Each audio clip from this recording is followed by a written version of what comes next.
Objectives of today lecture. आज का lecture जो है ना, इसका टाइटल है कि जब हम डेटा कलेक्ट करें ना तो इसको फिर ऑर्गेनाइज किस तरह करते हैं। ठीक है, तो इसके ऑब्जेक्टिव्स है organise and summarise data. Why to organise data. ठीक है, डेटा का तो आप लोगों को पता है कि डेटा क्या है, कि जब कोई इंफॉर्मेशन, ठीक है, जब हम कलेक्ट करते हैं किसी चीज के बारे में तो वो डेटा है। अच्छा, लेकिन हम इसको ऑर्गेनाइज क्यों करते हैं? ठीक है, तो ऑर्गेनाइजेशन की जो लॉजिक है ना, जो रीजन है इसका, तो एक जो आपको स्क्रीन पे नजर आए, टू कन्वीनियंटली डिस्प्ले डेटा, ताकि जो भी हमारे पास डेटा है ना इसको हम आसानी से डिस्प्ले कर सकें। इसकी सबसे बड़ी जो रेशनल है वो ये। दूसरा ये है कि जब डेटा डिस्प्ले हो जाए ना तो उसको पढ़ने में, मतलब आप पढ़ रहे हैं या कोई और आपका डेटा पढ़ रहा है, तो आपने इस तरह से ऑर्गेनाइज किया है कि उसको पढ़ने में आसानी। ठीक है, रीडर के बिल्कुल लेवल पे आपने इसको ऑर्गेनाइज किया है। और वैसे भी अगर आप लोग, ऑर्गेनाइजेशन एक बहुत बड़ी टेक्निक है। लाइफ में भी अगर ऑर्गेनाइज हो ना, लाइफ किसी की, खाना टाइम पे, ठीक है, नमाज टाइम पे, इसके अलावा लोगों से मिलना टाइम पे, क्लास टाइम पे, organise life is a professional life. Professional life को हम ऑर्गेनाइज लाइफ कहते हैं, और जब आप अपने लाइफ को ऑर्गेनाइज करते हैं तो हम कहते हैं कि आप प्रोफेशनल हैं। ठीक है, तो हर चीज का एक टाइम होता है। असल में जो ये टाइम मैनेजमेंट है ना, इस टाइम मैनेजमेंट को अगर आप ब्रॉडली लेवल पे देखें तो ये हम क्या करते हैं, ये हम टाइम मैनेज नहीं करते, हम अपने टास्क को मैनेज करते हैं। मैंने इसका वक्त ये करना है, इस वक्त ये करना है, इस घंटे में ये करना है। ठीक है, तो ऑर्गेनाइजेशन का ही मतलब होता है कि जब आप आपने डेटा ली 100 पेशेंट से, लेकिन वो ऑर्गेनाइज नहीं है तो कोई उसको पढ़ेगा नहीं है। लेकिन अगर आपने डेटा लिया और वो ऑर्गेनाइज है तो हर बंदा पढ़े, चाहेगा कि इसको पढ़ ले, और जितने अच्छी तरीके से ऑर्गेनाइज हो उतना ही वो अट्रैक्टिव। ठीक है, तो चूंकि बायोस्टेट है इसमें हम डेटा की बात करेंगे, तो डेटा जितना ऑर्गेनाइज हो, जितना नंबर्स में हो, जितना कैटेगरीज में हो, तो it will be beauty of the data. अच्छा, फिर ऑर्गेनाइजेशन की ये जो सात सात चीजें हैं कि जब हम डेटा को ऑर्गेनाइज करते हैं तो उसकी कौन कौन सी सूरतें हमारे पास आती हैं, कौन कौन सी शक्लें। ठीक है, तो फर्स्ट है फ्रीक्वेंसी टेबल, दूसरा है histogram, polygon, bar chart, pie chart, stem and leaf display and box plot. ये मुमकिन है कि आप लोगों ने किसी अगर कोई रिसर्च पेपर उठाया हो तो ये इसमें से कोई ना कोई चीज आप लोगों को जरूर मिलेगी। या तो फ्रीक्वेंसी टेबल मिलेगा, या हिस्टोग्राम मिलेगा, या बार ग्राफ मिलेगा, ठीक है, या स्क्रीन एंड लिप डिस्प्ले मिलेगा। ये इसलिए होता है ना ताकि हम बहुत से डेटा को सिर्फ अगर एक पेपर, एक टेबल में डिस्प्ले करें ना, तो ये बड़ा कन्वीनियंट होता है, बजाय इसके कि आप 100 चीजों को पढ़े, आप उसको टेबल में डिस्प्ले करें कि भाई ये मैंने किया। ठीक है, तो हम इसको एक एक करके पढ़ेंगे। अच्छा, मेन कंपोनेंट ऑफ टेबल, पहला फ्रीक्वेंसी टेबल है। तो फ्रीक्वेंसी टेबल में जो मेन कंपोनेंट है, जनरल सी चीज है, इसमें इतने पढ़ने की जरूरत नहीं है। सीरियल नंबर, जाहिर सी बात है, जब आपके पास टेबल होगा तो सीरियल नंबर भी आप देंगे। टाइटल होगा कि भी टेबल है तो किस चीज का टेबल है, स्टूडेंट का टेबल है या नर्सिस का है, किस चीज का है। ठीक है, number and title again must be noted about. Table में ये आपका नंबर और टाइटल कौन सा नंबर है, टेबल 1 2 3 4। ठीक है, caption in step, step left hand column in its heading, caption other column. अच्छा, ये आप लोग फुट नोट, ये बल्कि अगर हम टेबल में देंगे तो आप लोग ये देखें। ठीक है, ये टेबल है तो ये इसका नंबर भी है, टाइटल है, ठीक है, नंबर है, टाइटल नीचे है। Patient admitted in teaching hospital during 1999, 200 and 2001। ठीक है, इन 3 सालों में जितने पेशेंट एडमिट थे इनका एक टेबल है। तो इसको हम बोलते हैं जो नीचे कॉलम से है, कैप्शन। ठीक है, और ये आपका जो फर्स्ट वाला कॉलम है जिसमें कौन से वार्ड में एडमिट है बोलते हैं स्टब। ठीक है, और नीचे सबसे नीचे टेबल में फुट नोट है। फुट नोट आप लिखते हैं, अगर हर किसी टेबल में नहीं होते, किसी किसी टेबल में होता है कि फुट नोट थोड़ा सा एक्सप्लेनेशन होता है इन चीज। ठीक है, तो इसको हम बोलते हैं फ्रीक्वेंसी टेबल। अब देखो मेडिकल वार्ड, ये 1999 में 600 पेशेंट, 700, 850। तो ये अगर डिस्प्ले हो जाए ना तो आपको पता चल जाता है कि भाई मेडिकल वार्ड में इन 3 सालों में कितने पेशेंट एडमिट हुए। ठीक है, मतलब ये कि आप इस डेटा कलेक्शन में कितना टाइम लगा होगा, लेकिन डिस्प्ले में अगर आपने इसको अच्छी तरह ऑर्गेनाइज डिस्प्ले किया तो सिर्फ बंदा 30 सेकंड में पढ़ सकता है कि भाई पेशेंट फ्लो जो है वो 99 से 2001 तक बढ़ी है, 600, 700 और 800। इसी तरह दूसरे भी हैं सर्जिकल वार्ड। तो ये इन सब का मतलब है कि जब आप टेबल बनाते हैं तो इससे डेटा अगर आप ऑर्गेनाइजली ठीक तौर डिस्प्ले करते हैं तो पढ़ने में बहुत आसानी। अच्छा, अब टेबल किस तरह बनाना है? Study of number of children in families, number 30। ठीक है, ये डेटा है कि आपने किसी फैमिली का विजिट किया, ठीक है, उस फैमिली में बच्चे कितने थे? 30 बच्चे थे। अब आपने उन 30 बच्चों का डेटा कलेक्ट किया किसी फैमिली में 3 बच्चे थे, इस तरह नीचे ये डेटा है, रा डेटा, इसको हम बोलते हैं रा डेटा। ये ऑर्गेनाइज नहीं है, किसी के दो दो बच्चे थे, किसी के 5 थे, किसी का एक भी नहीं था, ठीक है, किसी के 3 बच्चे थे। तो ये सारे मतलब है कि आपने 30 फैमिलीज के बच्चों का डेटा कलेक्ट किया। अब ये रा डेटा है, इसको ऑर्गेनाइज किस तरह करना है? ठीक है, तो फर्स्ट ऑफ ऑल आप क्या करेंगे? Frequency table, discrete data. अच्छा, डिस्क्रीट डेटा किसे कहते हैं? किसी को याद है कि हमने प्रीवियस चैप्टर में कहा था ये डिस्क्रीट है, ये कंटिन्यूस है? Discrete data, anyone? कौन नंबर में है? अब यहाँ पे अगर आप देख लेना तो हमारे पास जो नंबर ऑफ चिल्ड्रन है, ठीक है, वो तो होल नंबर में होगा, मतलब 2, 3, 4, 5, 10, 12 तक। ये तो नहीं होगा कि भाई किसी फैमिली का 1.5 बच्चा है, ठीक है, ये तो एक होगा या फिर दो होगा, 1.5 नहीं। ठीक है, तो इसको हम बोलते हैं डिस्क्रीट। अब यहाँ पे आप देख लें, इसमें 3 स्टेप, इसको याद रख ले। Step 1, arrange the data in ascending order. आप ये जो फर्स्ट वाला है ना, ये वाला अगर आप लोग स्क्रीन को देखें ना, ये रॉ डेटा है, ये अरेंज नहीं है। इसको पहले हम क्या करते हैं? अरेंज करते हैं। स्टेप 1 में ये देखो, हमने 0 से शुरू किया और ये हमारे पास 8 तक पहुंच गए। ठीक है, तो एक तो हमने असेंडिंग ऑर्डर में शुरू किया। असेंडिंग ऑर्डर का मतलब कि जब आप ऊपर जाते हैं, 0, 1, 2, 3, 4, 5 जितने भी, तो यहाँ तो मैक्सिमम 8 बच्चे हैं फैमिली में, ठीक है। अब यहाँ पे आपने फ्रीक्वेंसी बनानी है। आपने अब डेटा तो अरेंज किया, दूसरे स्टेप में क्या करना है? फ्रीक्वेंसी बनानी। और फ्रीक्वेंसी का मतलब है कि मतलब कौन सा नंबर कितनी बार रिपीट हुआ है इस डेटा। ठीक है, इसको हम बोलते हैं फ्रीक्वेंसी। जैसे फ्रीक्वेंसी का भी यही मतलब होता है कि भाई कितने बार एक हिस्सा आया है इस डेटा सेट में। मगर आप देख ले 0, तो 0 की फ्रीक्वेंसी कितनी होगी? 2। 2 क्यों होगी? क्योंकि 0 यहाँ पे आया है 2 मरतबा। इस तरह अगर आप एक को देख ले, 1, 2, 3, तो 1 की फ्रीक्वेंसी क्या होगी? 3। ठीक है, जितनी बार एक नंबर रिपीट होता है इसको हम बोलते हैं फ्रीक्वेंसी। अच्छा, चलो देखते हैं कि भाई फ्रीक्वेंसी टेबल इस डेटा से किस तरह बनता है। अब यहाँ पे देख लें, ये पूरा इसका टेबल बना है, इसको एक एक कॉलम को हम समझेंगे। नंबर ऑफ चिल्ड्रन, ठीक है, ये वही 30 बच्चे हैं। 0 चिल्ड्रन, 0 की कितनी फ्रीक्वेंसी थी? 2। अब आप लोग सोचेंगे सर ये 2 कहाँ से आया? तो मैंने आपको पहले इस स्लाइड में बताया कि हमारे पास 0 कितना है? 1 एंड 2। 0 की फ्रीक्वेंसी 2 है, ठीक है। अच्छा, अब आगे बढ़े, रिलेटिव फ्रीक्वेंसी। अब रिलेटिव फ्रीक्वेंसी को अगर आप देख ले तो 2/30 है। ये 2/30 का क्या मतलब होता है? 2/30 का मतलब होता है कि हमारे पास टोटल 30 बच्चे थे ना, 30 फैमिलीज थे, ठीक है, 30 बच्चे नहीं थे, 30 फैमिलीज थे। और हर फैमिली में मुख्तलिफ बच्चे थे, किसी में एक भी नहीं था, 0 था, ठीक है, 2 फैमिलीज में 0 थे, किसी में 8 बच्चे थे। तो 2/30। अब अगर आप ये लोग कर लेना 2/30, तो इसको हम बोलते हैं रिलेटिव फ्रिक्वेंसी। ठीक है, कि 2 जो है 30 में कितना परसेंट आता है? तकरीबन 0.6% यहाँ पे निकाला गया है कम्युलेटिव रिलेटिव। ठीक है, तो रिलेटिव फ्रिक्वेंसी का मतलब होता है कि टोटल नंबर में उस नंबर का कितना वैल्यू है। अगर ये 30 बच्चे हैं तो 30 में 2 का कंट्रीब्यूशन कितना है। ठीक है, तो 2 कंट्रीब्यूशन हमारे पास यहाँ पे आता है फिर रिलेटिव कम्युलेटिव फ्रीक्वेंसी में 0.6%। ठीक है। अच्छा, तीसरी फ्रीक्वेंसी है कम्युलेटिव फ्रीक्वेंसी, वो भी फर्स्ट नंबर की सेम आएगी, 2। ठीक है, इस तरह जो चौथी फ्रीक्वेंसी है ना, कम्युलेटिव रिलेटिव फ्रीक्वेंसी, वो भी सेम आएगी, 2। अच्छा, पहले फ्रीक्वेंसी को समझे।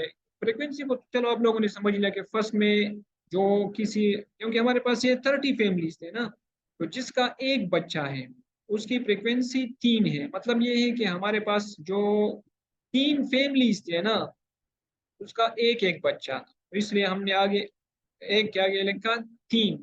ठीक है, इसको तो समझ रहे हैं ना, सिंपल फ्रीक्वेंसी। ठीक है। अच्छा, अब 3/30, अब जो टोटल बच्चे हैं, क्योंकि टोटल 30 थे ना, तो टोटल बच्चों में जो 3 है, इसकी कितनी वैल्यू होगी? ठीक है, कंट्रीब्यूशन इस 3 का कितना है?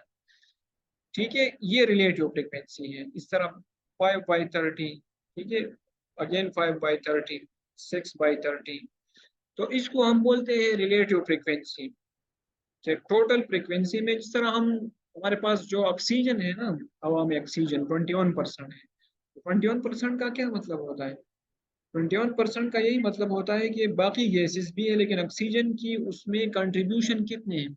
इसकी सिंपल एग्जांपल ये है कि ना, कि अगर आप लोग फॉर एग्जांपल क्लास में 30 स्टूडेंट हैं, ठीक है, अब 30 स्टूडेंट ने पैसे कलेक्ट किए, किसी ने, मतलब उन्होंने 1 लाख रुपए कलेक्ट कर लिए, किसी ने 10,000 दे दिए, किसी ने 5,000 दे दिए, किसी ने 50,000 दे दिए। ठीक है, तो हर एक इंडिविजुअल की पैसों की वैल्यू इन टोटल पैसों में कितनी है?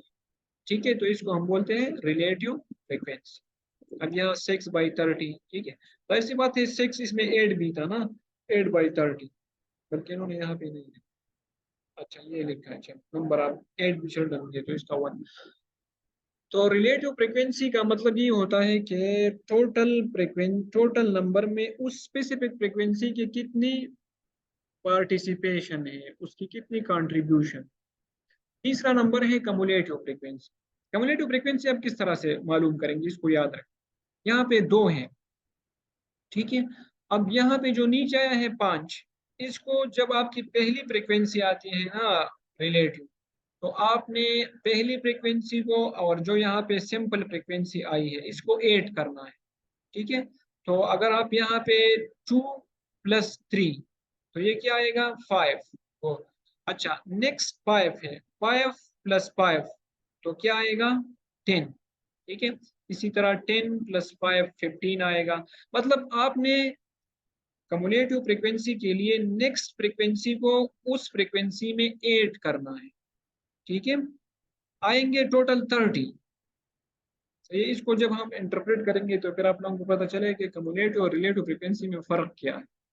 अब यहाँ पे अगर आप 15 की बात करें ना, तो ये 15 को हम कहते हैं कि चूंकि हमारे पास यहाँ पे टोटल जो फैमिलीज थे वो 30 थे, तो उसमें जो 15 नंबर आता है तो इसको हम बोलते हैं 50%।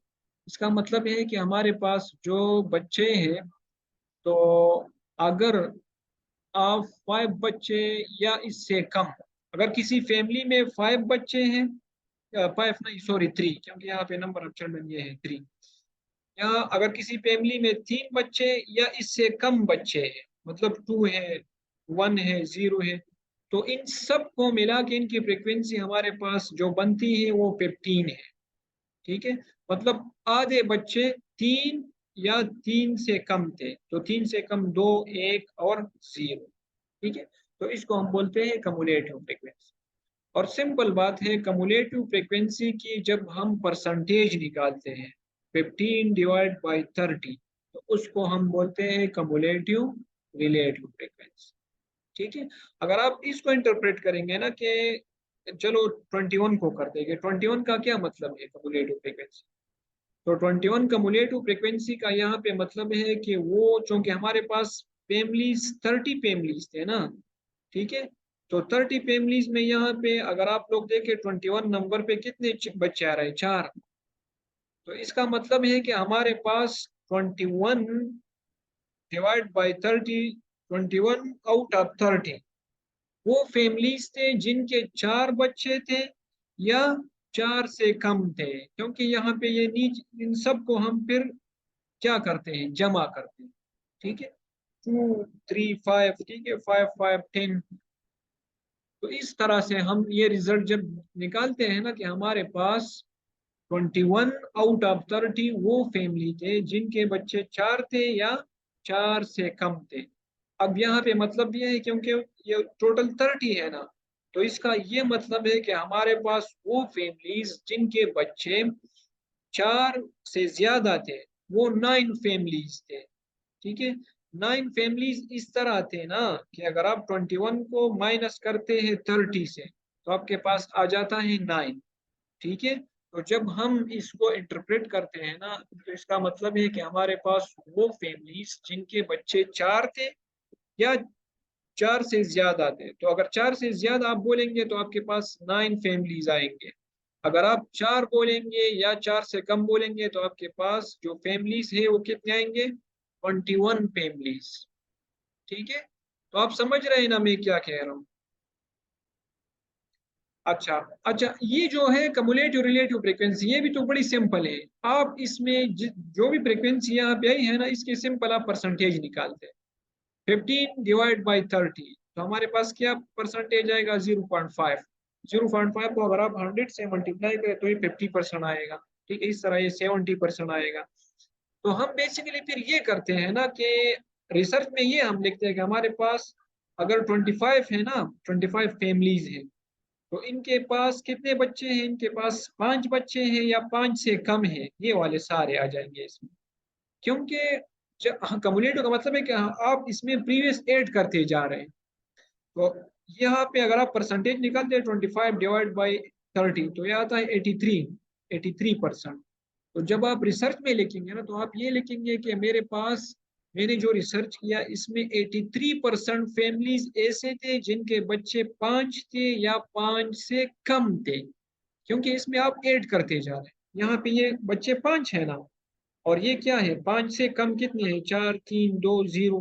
ठीक है, तो ये हमारे पास जब हम इंटरप्रेट करते हैं रिसर्च को तो फिर हम इस तरह लिखते हैं कि हमारे पास 83% फैमिलीज ऐसे थे जिनके 5 बच्चे थे या 5 से कम। ठीक है, तो अगर 100 में से 83 आप माइनस करो तो कितना बच जाता है, 17 ना। तो आप ये भी कर सकते हैं कि हमारे पास जो 17% फैमिलीज थे उनके बच्चे 6 या 6 से ज्यादा थे। ठीक है, तो आई होप कि आप लोगों को ये टेबल समझ में आया होगा और इसको इंटरप्रिटेशन भी थोड़ी सी समझ में आएगी इसका क्या मतलब। अच्छा, एडवांटेजेस ऑफ डायग्राम। अब हर जाहिर सी बात है कि हर डेटा के लिए जो हम फ्रिक्वेंसी टेबल यूज करते हैं या इसके लिए जो डायग्राम यूज करते हैं, पाई चार्ट, बार ग्राफ, तो इसके कुछ एडवांटेजेस और डिसएडवांटेजेस। ठीक है, एडवांटेजेस ऑफ डायग्राम क्या है, आर अट्रैक्टिव, लेकिन शर्त है कि आप इसे अट्रैक्टिव बनाएं तब अट्रैक्टिव होगा। ठीक है, इसमें डेटा ऑर्गेनाइजली फुट करें, इफेक्टिव इंप्रेशन। अब जो कोई रिसर्चर है जाहिर सी बात है वो तो आपकी 2 पेजेस रिसर्च को नहीं पढ़ेगा, वो तो सिर्फ आपकी टेबल को देगा कि इसने क्या किया है। ठीक है, तो ये इफेक्टिव इंप्रेशन डालता है रिसर्चर पे। और रेडिली इंटेलिजिबल, ठीक है, कि आप इसे इजीली क्या कर सकते हैं, आसानी से पढ़ सकते हैं, आसानी से समझ में आ सकती है टेबल। ठीक है, थोड़ी सी गौर फिक्र करने के बाद अगर मैं आपको कहूँ कि आपने 2 पेजेस लिखने हैं एक टेबल पे। ठीक है, आपने एक तरफ आप 2 पेज पढ़ते हैं, एक तरफ आपके पास सिर्फ टेबल होता है, इसके साथ कुछ भी नहीं होता। तो जब आप टेबल पे थोड़ा सा गौर करते हैं ना तो आपको समझ में आता है कि इसका क्या मतलब। फैसिलिटेट कंपेरिजन, ठीक है, और ये है कि जब आप 2 ग्रुप्स को कंपेयर करते हैं तो फिर आप टेबल में इसे इजीली कंपेयर कर सकते हैं, आसानी से इंसान की समझ में आती है। अच्छा, लिमिटेशन ऑफ डायग्राम्स, ये ओवरऑल डायग्राम्स की बात करते हैं। ठीक है, जितने भी वो साथ हमने बात की थी उसकी बात। लिमिटेशन इसके क्या है, कुछ फायदे भी हैं लेकिन उसके कुछ आप कह लीजिए कि भाई नुकसान तो नहीं थे, लेकिन लिमिटेशन आप कह सकते हैं कि हाँ ये चीजें इसमें कमी क्या है। क्यों, अप्रोक्सीमेट रिजल्ट, ये आपको एक्यूरेट रिजल्ट नहीं देगा। ठीक है, ये आपको, और हर टेबल, खैर सब की तो बात हो रही है यहाँ पे, लेकिन तकरीबन हर टेबल हमारे पास अप्रोक्सीमेट रिजल्ट देता है। कुछ कुछ होते हैं जो बिल्कुल हमें एक्यूरेट देते हैं, डेटा पे डिपेंड करता है कि आपका डेटा किस तरह से। दूसरा है need technical hands for construction. Table बनाने के लिए आपको तजुर्बा चाहिए। आपके अगर तजुर्बा है, अभी आप फ्रिक्वेंसी टेबल बनाएंगे ना तो आपको पता चलेगा कि सर इसमें तो एक एक चीज बड़ी ध्यान से लिखना पड़ता है। ठीक है, अगर इसको देख लेना पीछे वाले को, तो अगर यहाँ पे 21 लिखा है 21, तो 21 क्यों लिखा है। ठीक है, जाहिर सी बात है जब आपका ये सारा फिलॉसफी आपकी समझ में नहीं आएगी तो आप यहाँ पे 21 नहीं लिख सकते, तो इसलिए थोड़ा सा इसके लिए एक्सपीरियंस की जरूरत है। अच्छा, ये है bar graph, frequency of children and different families. अब ये सेम एग्जांपल है, वो जो 30 बच्चे थे, ठीक है। अब हमने उस बच्चों के लिए क्या किया, हमने अब उन्हीं बच्चों का डेटा लेके यहाँ पे हमने फ्रीक्वेंसी टेबल में शो किया था ना, अब यहाँ पे हम इसे शो कर रहे हैं बार ग्राफ। बार ग्राफ में अगर यही डेटा हम शो करेंगे तो इस तरह आएगा, 0 चिल्ड्रन, ठीक है। तो 0 चिल्ड्रन कितने फैमिलीज के पास थे, 2 फैमिलीज के पास, ठीक है। इसी तरह 1 चिल्ड्रन, ये 3 फैमिलीज ऐसे थे जिनके एक बच्चा।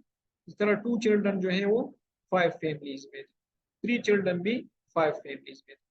तो ये जो आप करते हैं, एक तरफ फ्रिक्वेंसी लिखते हैं, दूसरी तरफ आप डिस्ट्रीब्यूशन करते हैं कि भाई 2 बच्चे कितने फैमिलीज में थे, ठीक है।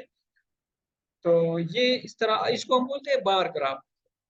अच्छा, बार ग्राफ में ये जो आपको फिलर्स दिखाई देता है ना, ये वाले 3, ठीक है, 5, 5, 6, ये अलग अलग होते हैं, ठीक है। और ज्यादातर मोस्ट फ्रिक्वेंटली जो आप कह लीजिए डायग्राम यूज होता है वो बार ग्राफ, ठीक है। अच्छा, ये जो एक्स एक्सिस है ना, इसको हम ऑर्डिनेट कहते हैं समटाइम्स, जिस पे हम फ्रिक्वेंसी लिखते हैं। और वाई एक्सिस को हम क्या कहते हैं, इसको हम बोलते हैं एब्सिसा। अच्छा, अगेन ये फ्रिक्वेंसी टेबल है, ठीक है। तो ये समझ में आ रहा है बार ग्राफ, ये वही सेम डेटा है, अब हमने फ्रिक्वेंसी टेबल के बजाय इसको बार ग्राफ में रखा। अच्छा, फ्रिक्वेंसी पॉलीगॉन भी सेम, ये कंटिन्यूस जो हमारे पास डेटा होता है ना, क्वांटिटेटिव डेटा, ज्यादातर हम इसके लिए फ्रिक्वेंसी पॉलीगॉन बार ग्राफ ये यूज करते हैं, ठीक है। तो अगर आप यहाँ पे देख ले, फ्रिक्वेंसी पॉलीगॉन में हम क्या करते हैं, जो भी हमारे पास डेटा आता है ना जैसा 0 चिल्ड्रन 2 फैमिलीज के पास है, 1 चिल्ड्रन 3 फैमिलीज, तो हम क्या करते हैं, ये 2 और 3 फैमिलीज को हम मिलाते हैं। यानी बार ग्राफ में अगर आप ऐसा करें कि इनकी टॉप को मिलाएं एक लाइन से, तो वो आपका फ्रीक्वेंसी पॉलीगॉन बन जाता है। अगर आप देख रहे हैं ना कि ये वाली जो एक सिंगल फ्रीक्वेंसी पॉलीगॉन है, क्रिकेट मैचेस में आपने अक्सर देखोगे कि इस ओवर में इसका स्कोर इतना है, इसका इतना है, फर्स्ट टीम का, फिर एक और ग्राफ उस पर बनता है, दूसरी टीम का यहाँ पे इतना था, फिर हम कंपैरिजन के लिए भी यूज करते हैं। तो वो बेसिकली फ्रीक्वेंसी पॉलीगॉन होता है, ठीक है। जो ये ओवर कंप्लीट हो गया, यहाँ पे एक विकेट गिर गई, यहाँ पे दूसरी विकेट गिर गई, तो इस तरह ये हम क्रिकेट के लिए भी यूज करते हैं। लेकिन वही सेम डेटा है जो फ्रिक्वेंसी टेबल में हमने यूज किया था ना, बार ग्राफ में यूज किया था, अब तीसरी बार हम इसको यूज कर रहे हैं फ्रिक्वेंसी पॉलीगॉन, ठीक है। 4 चिल्ड्रन, अब यहाँ पे अगर आप लोग 4 चिल्ड्रन, तो ये 6 फैमिलीज के साथ 4 चिल्ड्रन। अच्छा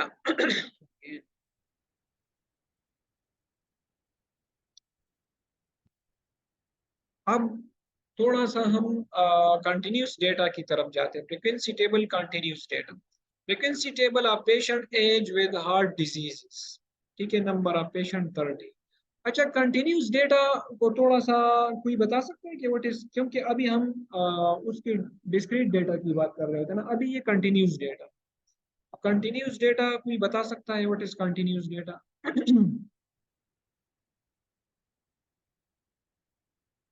अनकाउंटेबल हो, ठीक है, वो फर्स्ट वाली प्रेजेंटेशन आप लोग देख लें, कंटिन्यूस डेटा जो अनकाउंटेबल हो, जो इनफाइनाइट, जिसमें पॉइंट्स हो, अशारिये हो, उसको हम बोलते हैं कंटिन्यूस डेटा। यहाँ पे जो बात हो रही है वो क्या कंटिन्यूस डेटा यहाँ पे कौन सा है, कोई पहचान सकता है? Frequency of patient age with heart diseases, और इसकी नंबर कितने हैं, 30 पेशेंट है। 30 पेशेंट का यहाँ पे कौन सा फ्रीक्वेंसी यूज हुआ है? अच्छा, आपने इसको फ्रीक्वेंसी टेबल किस तरह बनानी है, वही 2 स्टेप है इसके, ठीक है। स्टेप 1, आप पहले चूंकि डेटा ये क्या है, डिसऑर्गेनाइज, तो आपने इसको अरे करना है, इसको बोलते हैं अरेंज या अरे, और ये असेंडिंग ऑर्डर में करना है, ठीक है। तो जो सबसे निचले वाला हिस्सा है, सबसे कम ये 32, सबसे ज्यादा कौन सा है, हमारे पास क्या अरे किया, नेक्स्ट स्टेप में आप क्या करोगे? स्टेप 2 क्या था? इसमें यहाँ पे डाल दिया है रेंज। स्टेप 2 रेंज है। अब रेंज क्या है? अगर आप लोगों ने कहीं पर इंटरव्यू दिया है ना, तो वो आपसे कहते हैं कि भाई आपकी सैलरी रेंज क्या है, तो आप कुछ नंबर्स बताओगे कि यहाँ से लेके यहाँ तक मेरी सैलरी डिमांड है। तो वो सेम रेंज यहाँ पे है, लेकिन इसको थोड़ा सा बायोस्टेट की लैंग्वेज में जब हम करते हैं ना, तो ये बेसिकली डिफरेंस है। ठीक है। तो रेंज हम किस तरह फाइंड आउट करते हैं कि जो वैल्यू मैक्सिमम है माइनस मिनिमम, मतलब जिस जो डेटा आपके पास है। अब यहाँ पे अगर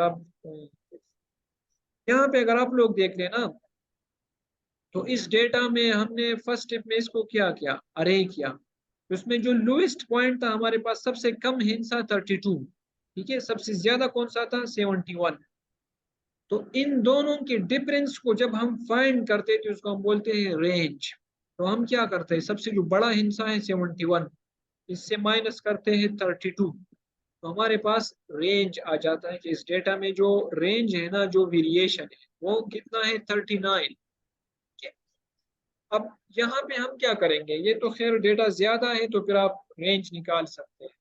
और रेंज हम इसलिए निकालेंगे ना, क्योंकि अब हमने इस डेटा में क्या करने हैं, ग्रुप्स निकालने हैं या ग्रुप्स बनाने हैं। Class interval equal non overlapping set, number of interval is taken. 2 minute रह गए, आप ऐसा करें, थोड़ा सा कम्प्लेक्स हो जाएगा। कि अभी तक आप लोगों ने जो समझ लिया ना फ्रीक्वेंसी से रिलेटेड, इस एनालाइज को हम आगे नेक्स्ट क्लास में कंटिन्यू करें। ठीक है, मैं ऐसा करता हूँ कि अभी हमने जो पढ़ लिया इसको हम जल्दी रिपीट करते हैं। ठीक है, इसमें क्योंकि ये चैप्टर जो है इसको हम बोलते हैं डेटा ऑर्गेनाइजेशन इन समराइजेशन। आपने डेटा कलेक्ट किया, इसको ऑर्गेनाइज करना है। तो ऑर्गेनाइज करने का मतलब है कि जब इसलिए हम करते हैं ना ऑर्गेनाइज डेटा, ताकि डेटा एक तो उसमें ब्यूटी आ जाए, इसको हम इजीली रीड कर सके, जो कि आसानी से मतलब फैसिलिटेट कर सके बंदे को, टाइम बचा सके। ठीक है, ये इसके एडवांटेजेस हैं। इसके लिए मुख्तलिफ चीज़ें हम यूज़ करते हैं, फ्रिक्वेंसी टेबल है, ठीक है, हिस्टोग्राम है, बार ग्राफ है, फ्रिक्वेंसी पॉलीगॉन है। अब हमने दो चीज़ें पढ़ लिया, हमने फ्रिक्वेंसी टेबल पढ़ लिया, दूसरा हमने बार ग्राफ पढ़ लिया, और फ्रिक्वेंसी पॉलीगॉन पढ़ लिया। ठीक है, तो फ्रिक्वेंसी टेबल में आप क्या करते हैं, आपके पास जो डेटा होता है फर्स्ट स्टेप में आपने उसको अरेंज करना होता है। जो छोटा नंबर है वो पहले आप लिखते हैं असेंडिंग ऑर्डर में, इसके बाद फिर इसके बाद और आखिर में बड़ा नंबर लिखते, इसको हम बोलते हैं असेंडिंग ऑर्डर। फिर आपने इसकी फ्रीक्वेंसी निकालनी है, रिलेटिव फ्रीक्वेंसी, कम्युलेटिव फ्रीक्वेंसी और कम्युलेटिव रिलेटिव। आपने, अब मैं आप लोगों के साथ डेटा शेयर करूंगा, रहा डेटा, आपने उसकी फ्रीक्वेंसी टेबल बनानी है, आपने उसका बार ग्राफ बनाना है, और तीसरे नंबर आपने उसका वो पॉलीगॉन बनाना है, फ्रीक्वेंसी पॉलीगॉन। ठीक है, ये तीन चीजें आपने उसी सेम डेटा से बनानी। ठीक है, अगर किसी का कोई क्वेश्चन कोई क्वायरी हो तो यहाँ पे टाइम